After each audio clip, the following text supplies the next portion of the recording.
Hi, my name is Michael. Welcome to the channel. Basis of this channel is going to be low buck builds, hacks, and engine swaps into whatever vehicles we have at the time.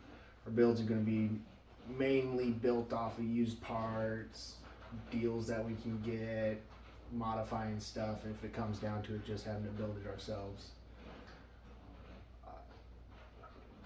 We're not trying to win any awards or break records, just trying to build some stuff and enjoy while doing it. A lot of the rigs are going to be a part of the channel indefinitely. Many more are going to come and go as time goes on. There's some rigs that are just basically a part of the family at this point. A little bit about us. I've been in the automotive industry for almost about 10 years. My brother is about the same in the semi-truck industry. We both had at least 30 plus cars each, I would have to guess. I know I'm above 30 and I'm pretty sure he's about there, if not above 30 now.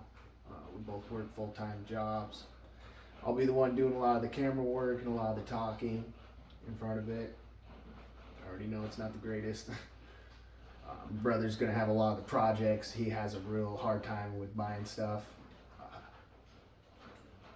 Might be a good thing or a bad thing depending on who you talk to. The goals for this channel is to get a lot of these projects done. Hopefully bring some helpful information, and knowledge. Just catalog, bought, built stuff is easy to find, but like the cheap, low buck, do-it-yourself kind of stuff isn't as easy to find on the internet as people make it seem. So I'm hoping that what I know will help somebody else when they're working on maybe something similar to what I have. And then it's just have fun and create some memories to hopefully look back on, with my kids and maybe someday grandkids.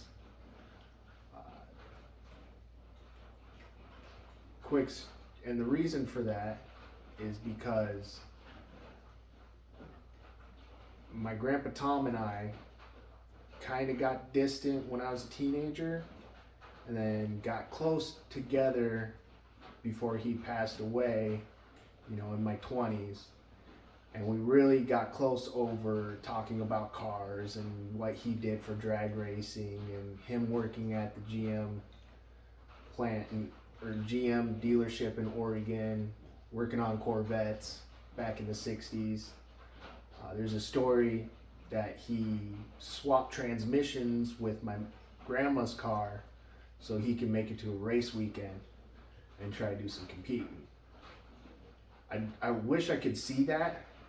So that's the hope for this channel, is to be able to look back on some of this stuff and be like, oh yeah, this is what I did. Or if kids want to see something ridiculous, hopefully I can be like, oh yeah, look at this. We've got quite a few projects. It's almost 10 at this point. We got mine, which is not necessarily as big of a project, but it's still up there. It's a 93 Mustang 2.3 turbo, originally 4-cylinder car, LX body kit, pretty standard car. Over the past 6 years, I've put a turbo coupe drivetrain in it. It's got a bunch of bolt-ons to the engine. It's got a GT body kit now, SN95 wing, knockoff FR500 wheels because I'm cheap. I think I spent $400 max on all 4 wheels, and if you were to buy them regularly, it's I think at least 600, more towards 800 almost. So that car's been really built off of a lot of used parts and kind of just finding the right deals at the right time. I mean, recently I picked up a Maximum Motorsports Panhard bar for essentially half the price of what it is to buy it brand new. So that's kind of the name of the game, is keep an eye out for some good deals. And then we got my brother's car, which is an 89 Mustang, 12 valve Cummins swapped. Well, we're working on it. We've got the engine and transmission in. The transmission's a full manual valve body, so he's going to have to shift it himself. He works on diesels, but he doesn't have a diesel, so that was his. He's been wanting to do this for a while. I wasn't too sure about it, if it would work. There's a guy up in Canada called, his YouTube channel is Mustang. Great channel, tons of information, but he's got essentially the same car with a 12 valve plopped right in it. So that's kind of, where we got the inspiration and why we're doing this. His daily driver's a 95 Sidekick, little two-wheel drive, which is kind of a rare, well, not rare, but it's not a very common option. 5-speed 4-cylinder rig that he's actually going to put two 18s in it, which is, if you know anything about subwoofers, those are some massive subwoofers. And it's going to have its own custom box and subwall. It's going to be loud. And then we've got this car here, which is an 87 Mustang, originally a 4-cylinder car. Probably hasn't ran in 2 years. Recently picked it up. We put the drivetrain out of the 89 Mustang into this. The 89 was an automatic, but this has a T5 in it instead. 373 gears. Pretty generic little car, but it should be a fun little driver. Not sure if this one's going to stay on the channel for very long, but it might. We shall see. We have a turbo kit for a 302. Kind of been hemming and hawing about putting that on there, but not quite too sure if we're going to use that for another project. Then we've got my dad's truck, which is a 91 Dodge W150, I'm pretty sure.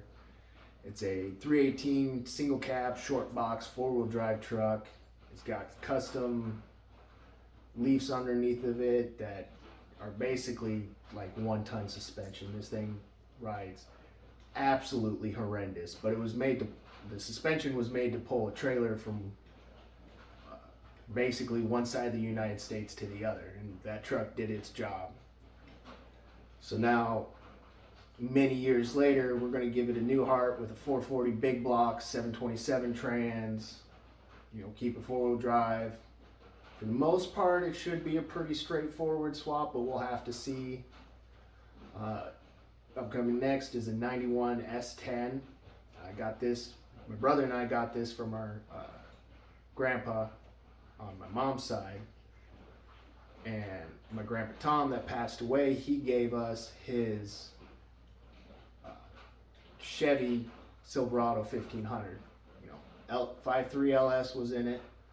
Really wanted to keep that truck, but living near, ocean waters really just took its toll on that truck. So I ended up just yanking the heart out of it, getting rid of the rest of the truck because it was essentially unsavable. And we're going to put the 5.3 LS in the S10. Probably going to use an AR5 transmission.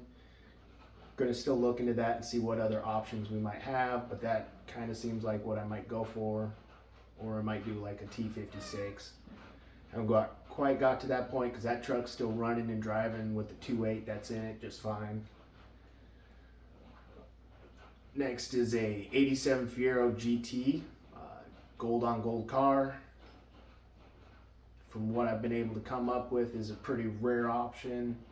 Didn't make a lot of the gold on gold, like gold interior, gold exterior, gold wheels, 2.8 automatic, which back then you had to pay more for the automatic than stock.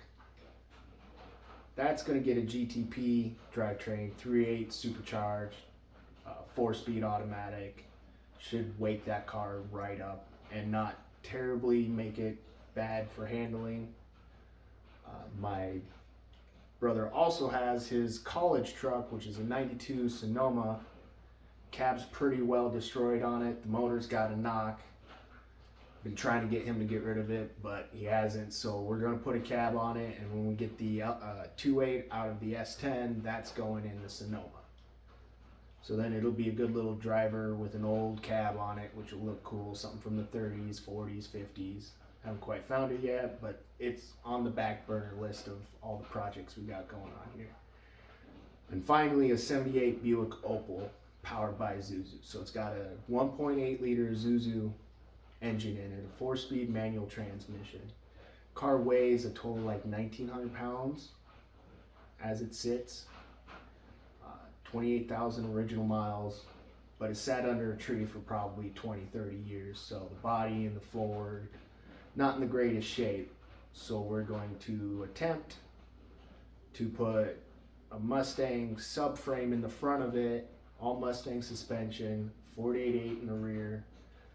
I've got a 351 Windsor that I plan on putting a poor man's 387 stroker kit together for it.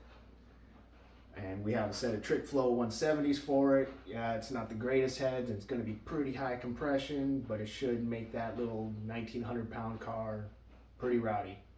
It'll be 4-speed automatic because can't outshift an auto. It's just, it is what it is.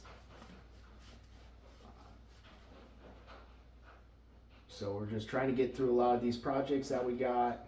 You know, hopefully I'm going to use this as a little bit of motivation to try to get, you know, at least hopefully, I'm hoping for Mondays to get at least one video out every Monday, to try to have something going, just to keep going on something. You know, gotta at least do something every weekend on one of these projects to start getting them done. Appreciate your time. Like, comment, subscribe, and we'll see you next time. Good enough.